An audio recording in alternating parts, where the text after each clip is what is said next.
Hey everyone, welcome To Be Determined, a Formula One podcast. I'm your host, Steve, with my brother, PJ.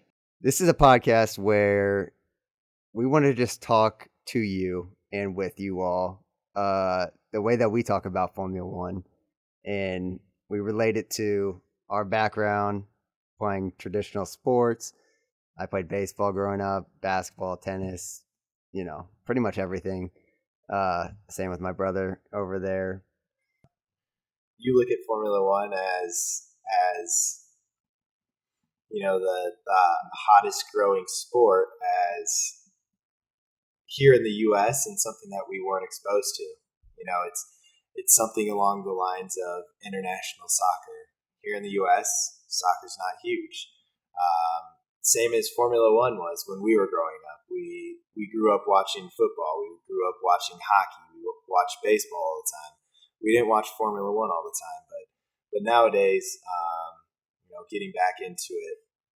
So we know we have the race at Spa this weekend, but this being our first episode, we want you all to get to know PJ and I and our background with Formula One and really how we got into the sport and why now we are starting a podcast on it.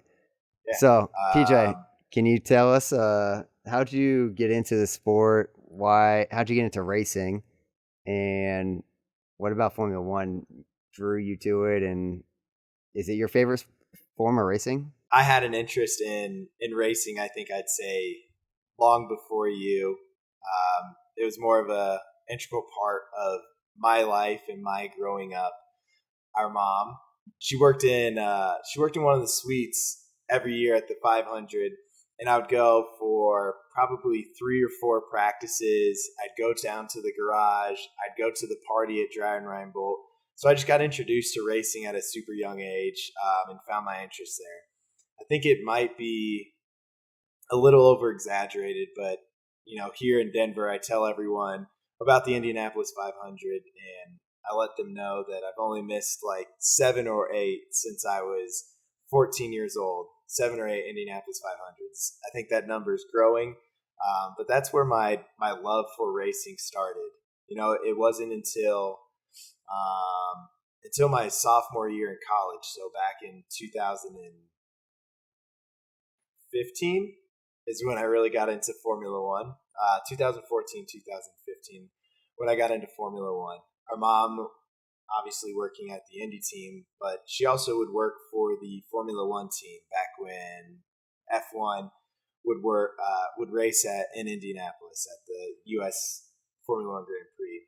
That was from 2000 to 2007, I believe. Not a huge milestone race, filled with controversy. We can talk about how that ended in controversy later on. But remembering back to the days that I spent there when F1 teams were in town too, it was just foreign. It wasn't something I was interested in at the moment. I thought that IndyCar was way cooler. And I think it just took me a minute to realize how beautiful the sport of Formula One is, how the whole team is included, not just the drivers, is really what drew me to the sport and why I started watching it, back in my sophomore year of college.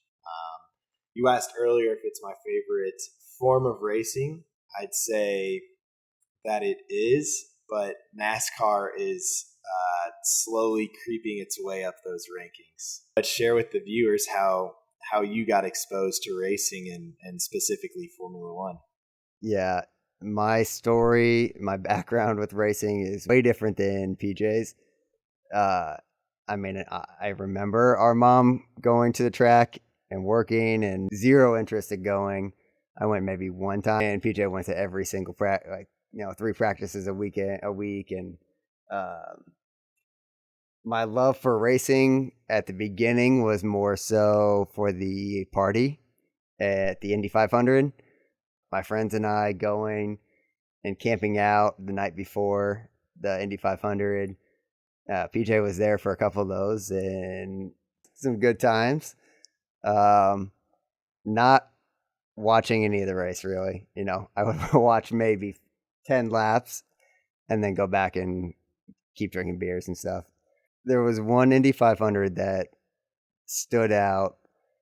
I remember we had a big crew. We all went and camped out and went to the race and had a great time and got back after the race and weren't feeling too hot, like just wanting to sit there and not do anything, just be a mush ball on the couch or sleep. And there's guys and girls everywhere at our parents' house sleeping on the floor and the couches, and PJ's there trying to get us all to watch Monaco. And he's like, whoa, we just watched greatest spectacle in racing. This is just up there with it. And I was like, dude, no, I just watched 10 laps of a, 200, 300 lap race? How many laps is 200 lap race? 200. It's 250. 200. I'm not about to sit here and watch 2 more hours of racing. And so he kept talking to me about it, kept talking to me about Formula One, and kept saying, just give it a shot, try it out. And so I don't even know when it was, probably 4 years ago now. I have no idea. I was thinking of a different story, but continue with yours. Well, I want to hear this story then. But which story? Well, the one you are thinking of. But yeah. So so anyway, I don't know what the tipping point was, but I finally was like, okay, I'll watch a couple races, and PJ would call me during the race and would talk to me about what's going on and getting into all the technicals of the car and the racing and the track, and it was all way over my head. And I was like, all right, I like it, so I'm just going to fixate on the parts I do like. And at the beginning, and it's really still true now, I love the money that's associated with Formula One. I love all the, what do you want to call it, pomp and circumstance that every race weekend is. And I love all the huge, big name sponsors, $100 million racing teams, and just literally just money all around. And it just looks amazing. It looks really cool. And so that's what drew me in once I realized that. And then I started to follow Lewis. And I was like, I love this guy. I love how he handles himself. I love his demeanor and his, just his winning attitude and knowing he's the best. And honestly, a role model for me and probably a lot of other people, obviously. Absolutely. But he's a world champion. He's a 7-time world champion, and he knows it, and he acts that way. But he reminds me of like Kobe and LeBron, where they know they're the best, but they are the best because they've put in all the work and all the time and effort that goes into that.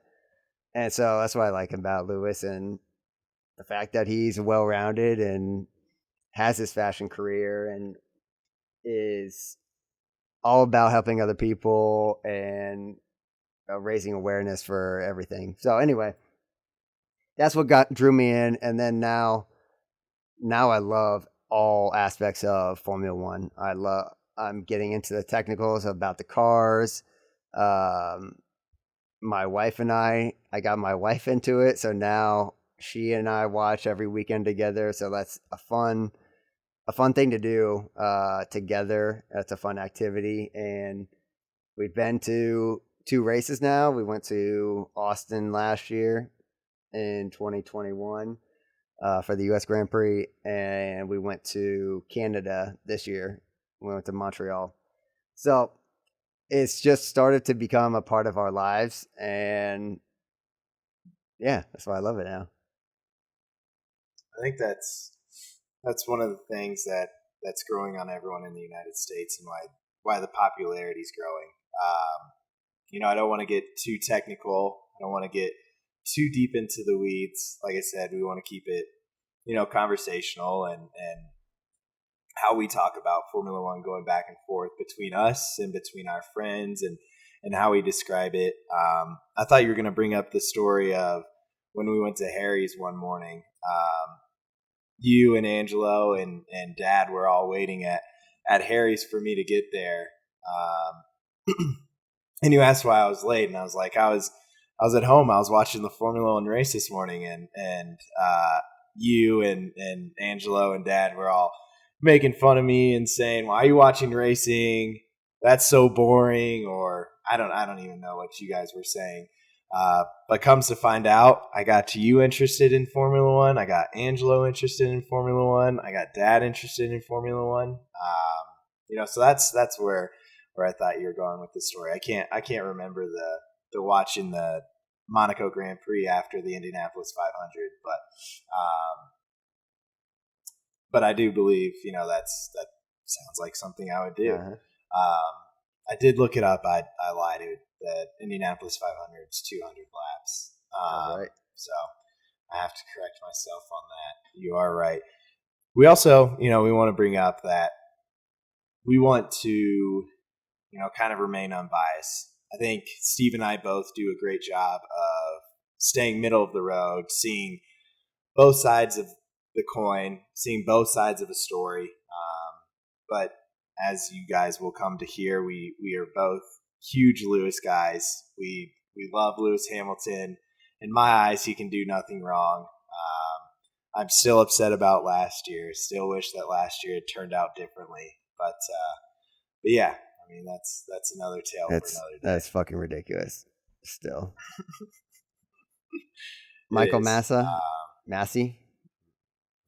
Michael, Danny, if you're out there, you're going to be a part of this podcast now. Hope you're doing well. Yeah, Michael Massey. Michael Massey. Massey. So it's been a crazy 3 weeks of summer break with contracts, Seb retiring after the end of the year, Fernando switching teams, and as of today, Danny Rick no longer being at McLaren starting next year. I don't think it's a real big surprise after the way things have gone the last couple weeks and even the whole year. Let's get into that. You could kind of see it coming since the beginning of the year. He hasn't been performing well. Even last year, he really wasn't performing well. Lando is just killing him on the track, to be honest. I love Danny Rick, but honestly, though, I think it just shows how good Lando is. What I've been reading is that Daniel Ricciardo got COVID at the very beginning of the year. He could never get comfortable in the new car. We saw it last year. There was promise. We saw that in Monza, I believe. Where did do you remember where Lando and Danny finished 1-2? It's either Monza or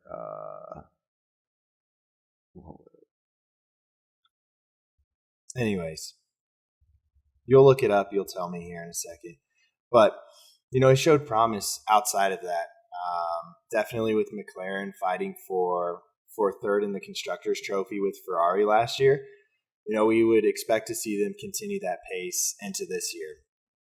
And that's just not the case. Danny's never been able to get 100% comfortable in the car. He's put in countless hours with engineers on the track, off the track. But having COVID at the beginning of the year, not being able to test at the beginning of the year, is really the detriment to his season this far. With the new regulations, the car isn't up to the same standards it was last year. That's what I've been reading about in articles, is that both sides take responsibility. Daniel understands that, like I was talking about, COVID messed up his off season. The team understands that the car is not the same, and they understand that without Daniel being 100% comfortable in the car, that's why he is falling behind the pace and falling behind his teammate Lando. So it is a bit surprising that they decided to terminate the contract early, go their separate ways. He still had till 2023 on that contract with McLaren, but this isn't going to be the end of Daniel Ricciardo's Formula One career if he doesn't want it to. who knows? He's There's speculations that he's going to go to Alpine, Formula Renault, with that seat becoming available with Fernando leaving. And I mean, another point to bring up is who thought that Sebastian Vettel would really retire before Fernando Alonso. I know Fernando had a stint of his first retirement, but there's a lot of shaking up. We haven't even got into the interesting story with Oscar Pistori. We'll touch on that in a minute, but what are your thoughts on the whole situation? But it all plays together, and I think that's the crazy part about Formula One and the seats changing when they do. It's one seat comes available, and then it's just a domino effect, and you get people in and out, and crazy things like this. Where, I mean, what do you know how much Danny got bought out for? I think it was like $20 million. Let me see. I'm not sure, but it's got to be a lot. The number I've heard from a very reliable source, my wife, which really, I think she really does know. Michaela knows more about the details of these things than I do. I heard $20 million is what he got paid for his buyout. I mean, if I'm him, hell yeah, I'm taking that. Like, why? I would take $20 million and go to a team where he can kind of have a new start again. And I think it'll probably be Alpine, just because there is the open seat, and it seems like he would want to get it done sooner rather than later and wait for other things to fall.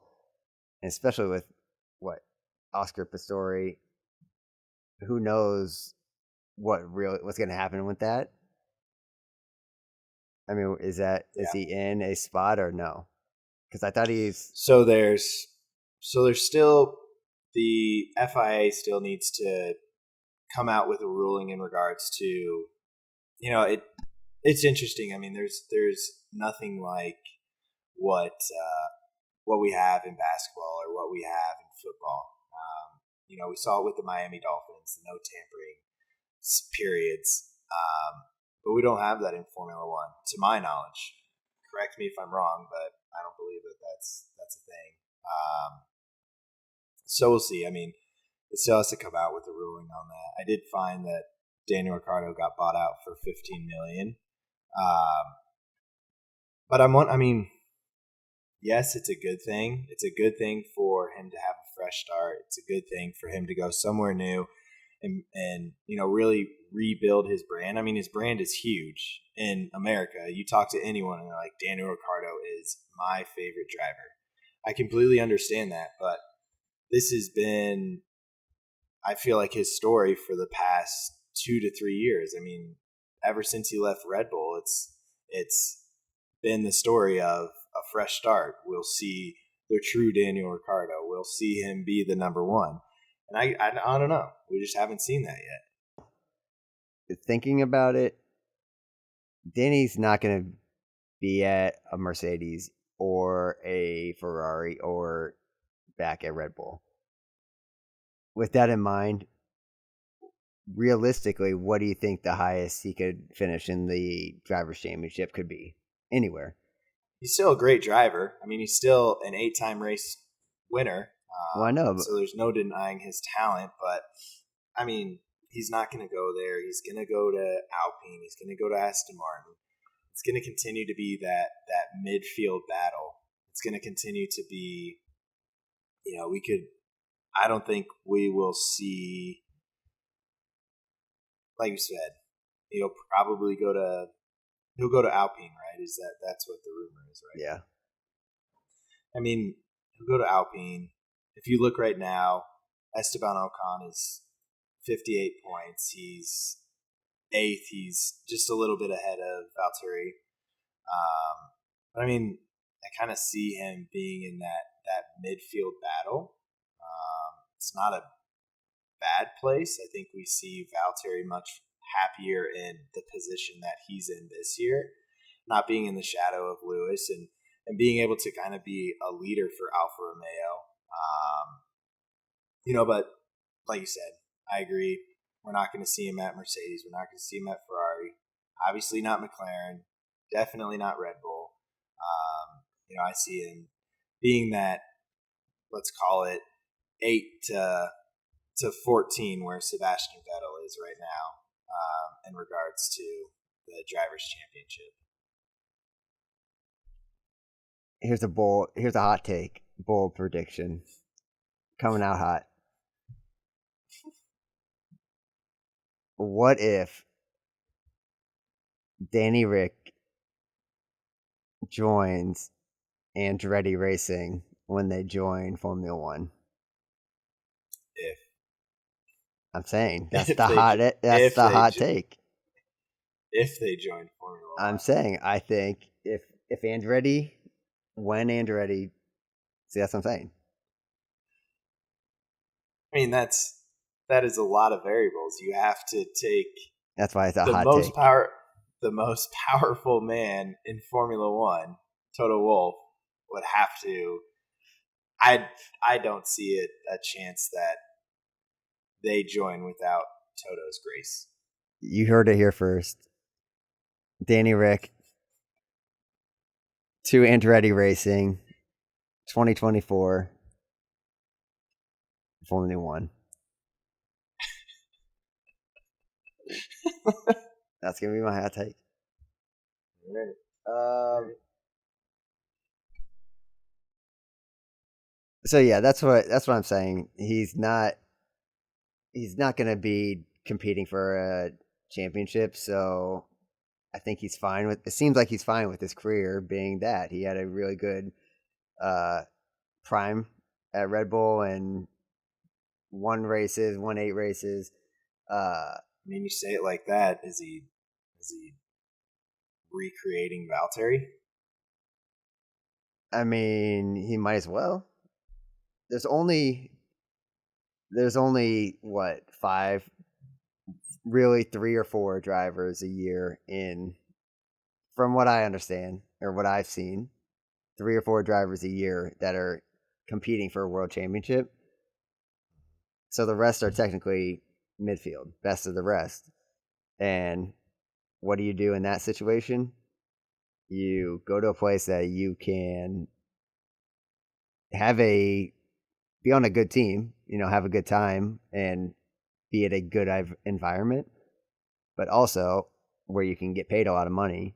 And if I were him, I'd definitely take that 15 million and go somewhere else. And it's not it doesn't need to be a fresh start for him. It's just a new place, and maybe it works out a little bit better. Maybe it is the same, but he's a good enough driver that he'll be able to keep doing that, because he's still going to be better than Lance Stroll. He's still going to be better than, I mean, half the drivers in the field, no matter what car he's in.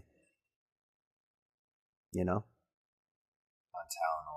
Yeah. And have you heard his podcast episode with Dax? What's Dax's last name? Kristen Bell's husband? No? So Danny Rick was on Armchair Expert, at Armchair Expert. We can tag them. But Danny Rick was on Armchair Expert, and he was talking about, Dax was getting into Formula One. So another reason why it shows you how big Formula One is getting, that celebrities are getting into it here in the States. But he was talking about why Monaco is his favorite race and why it's a driver's favorite race, even though for fans it's not fun. It's pretty boring if you're not there at Monaco. Yeah, if you're not there at Monaco, which I want to go. We need to go there. But it's you buying? To be determined. Podcast will buy. But at Monaco, it shows who the best drivers are. The talent comes out. It's not the car. And that's the thing, is if you're not in a Ferrari, if you're not in a Red Bull or a Mercedes, you're not going to win a driver's championship right now, how things are right now. So everything else is just let's do the best we can and get as many championship points as we can, and let's try to finish 6th, 7th, maybe 8th. Yeah, And that's true. But I mean, it's got to be hard. Their mindset is not when I'm best of the rest, I'm coming in first. Yeah, there's still drivers. All of these drivers are gonna want to finish first. I mean, I don't know. You brought up a point of, there's X amount of contenders. How many? I don't know if you've looked at the standings lately, but how many drivers do you think have above 100 points in the drivers' championship? 1. Just above 100? 2. No. More? Yeah, there's 6. Okay. I haven't looked at it. Max, Charles, Checo. Yeah. All of the usual suspects. Is it Max, Charles, Checo, Carlos, and George and Lewis? Right. I saw that, and it's surprising. You see that's kind of where teams / drivers stand out from the rest. Like I said, it brings it back to the point of these guys are all racers. They're all competitors. They don't want to settle for, say, 7th. You say, well, really, that's first outside of the top 6 drivers. So it'll be interesting to see.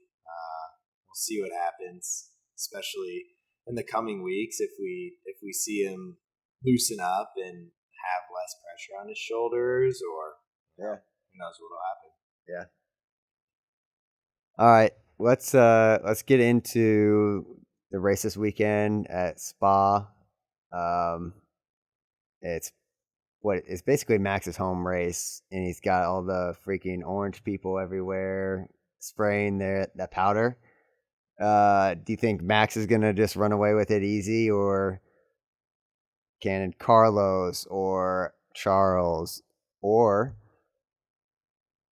how much did Mercedes come back after Hungary when George got pole? Or is Mercedes going to come back after getting pole 3 weeks ago with George, and they were the fastest car in Hungary, and Spa is a very fast track too. Could they keep that up, or is it just going to be the Max show again? Just all of the oars. With being a home course, with his success at Circuit de Spa, I could see it being the Max show. It's going to rely heavily on qualifying. I mean, pretty typical for Formula One, as it really kind of lies with qualifying. I think Mercedes has shown their race pace. I think that they've made a nice recovery to the season, but it'll be sad to see. I guess we will see what happens in regards to car upgrades. They haven't been able to touch the car for 3 weeks now. I don't know if everyone knows that or if you're aware of that, but they literally have to take a summer break. They cannot be in the office. They cannot be in the factory. Team principals, I think, outside of maybe because we are into race weekend, that's why the Daniel Ricciardo news came out in regards to contract talk. I think they're allowed to get back into the office and into the factory for a race weekend. But prior to that, they were not allowed in the factory, and it is a mandated summer break. So we'll see what happens. We'll see who can shake off the rust the quickest, who can perform the best. We'll see what type of strategy flaws that Ferrari comes out with. See if that continues. But I could see it being a Max show. Home field advantage, huge in any of the sports we watch. on a regular basis too, or talk about. So I think it'd be a Max show. What do you think? Well, side note, did you know Danny Rick was here pretty much all of summer break? Where's here in the U.S.? Yeah, he was in Montana doing cowboy shit, I think. And then I think so. I think I saw that. Yeah, and then I think he was in L.A. for part of it. I think I saw that he was in Montana. Yeah. You know, our sister saw him, actually. That's how we know. Really? No. All right, so back to the race. You made a good point about no upgrades for 3 weeks now and who can shake off the rust the fastest. I honestly think that gives the upper hand to the Mercs and George Russell. He was feeling it. He just didn't have the race pace last race in Hungary. But, their car was the fastest. He killed it in that qualifying. And I think he can... I want to see George win. That would be really cool. But I have a bad feeling that it's just going to be the Max show. Yeah, unfortunately. What's the prediction on how bad Ferrari fucks up this race?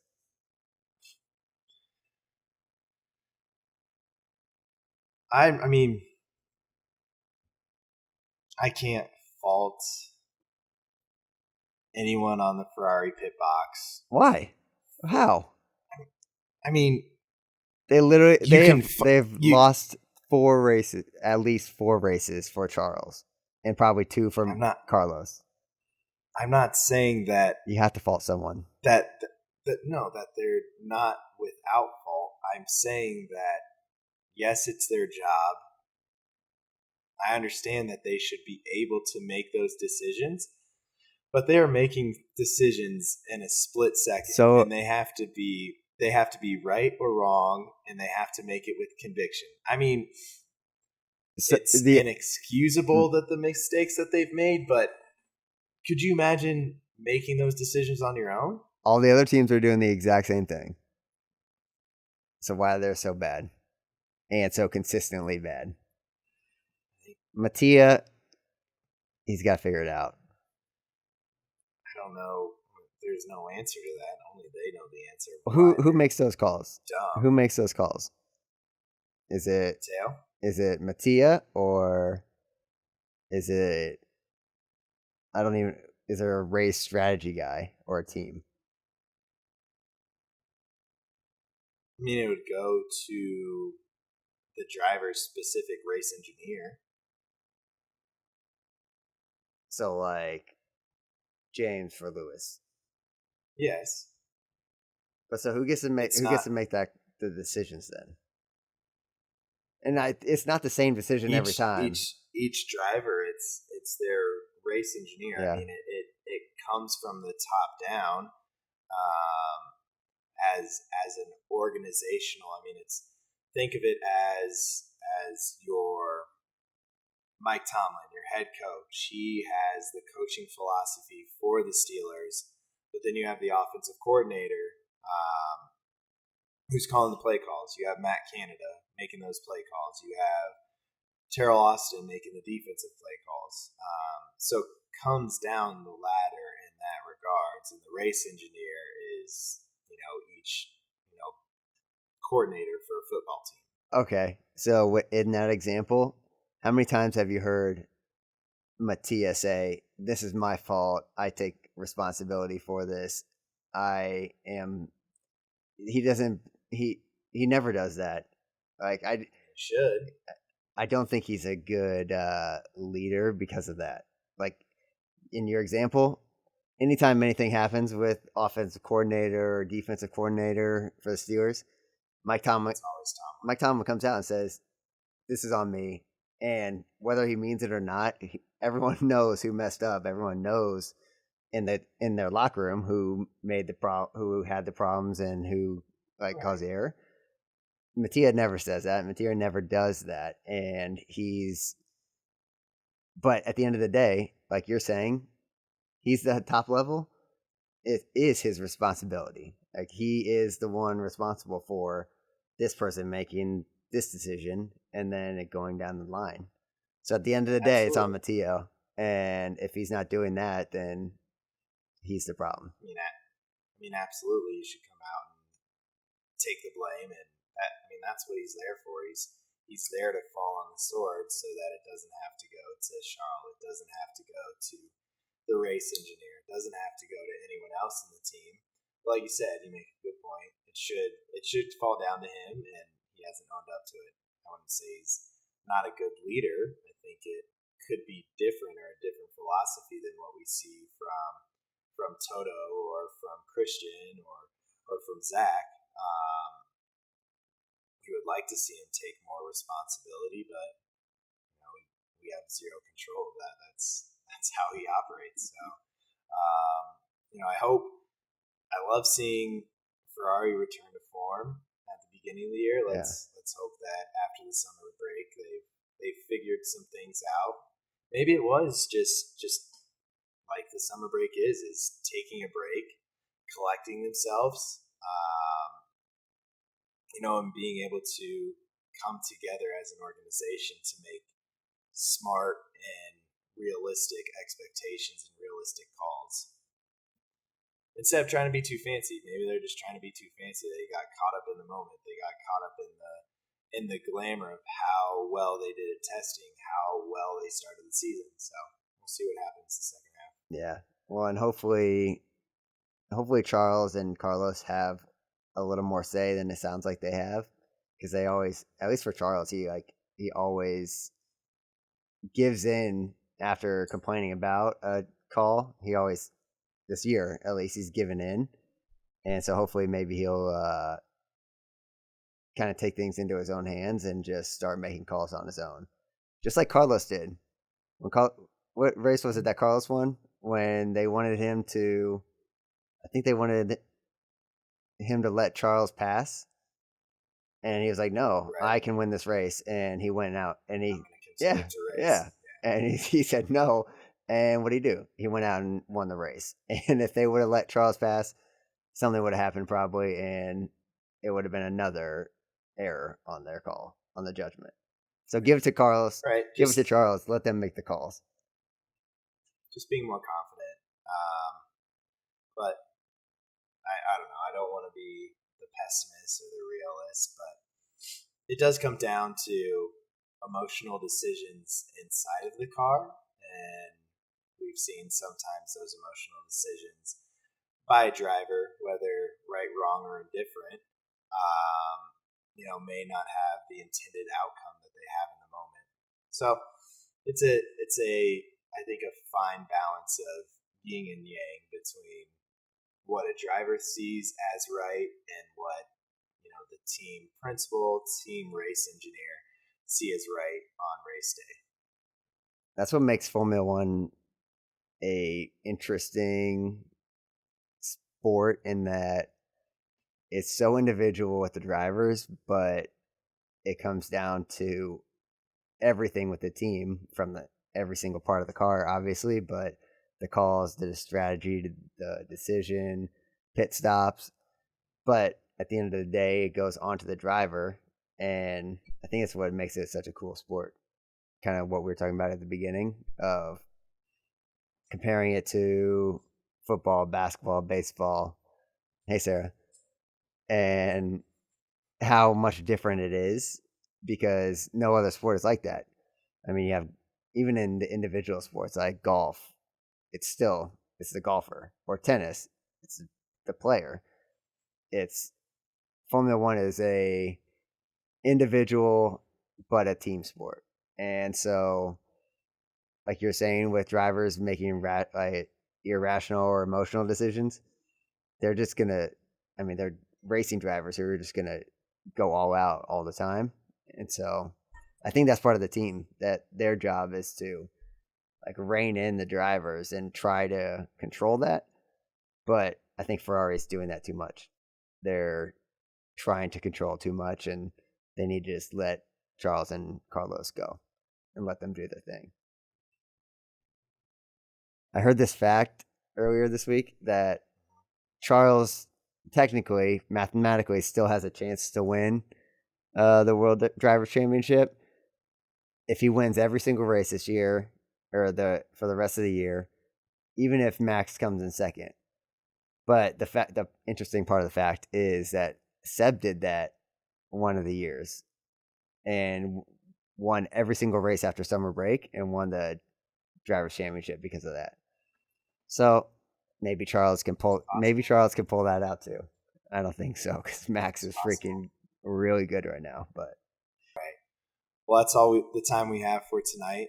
We appreciate everyone listening, and we'll be back every Thursday following a race weekend. We'll start with a recap and we'll get into top storylines we found throughout the week, and then we'll do a preview moving into the race weekend. This is the To Be Determined Formula One podcast. I'm PJ. And I'm Steve. Thank you for joining us. Thanks for listening. All right.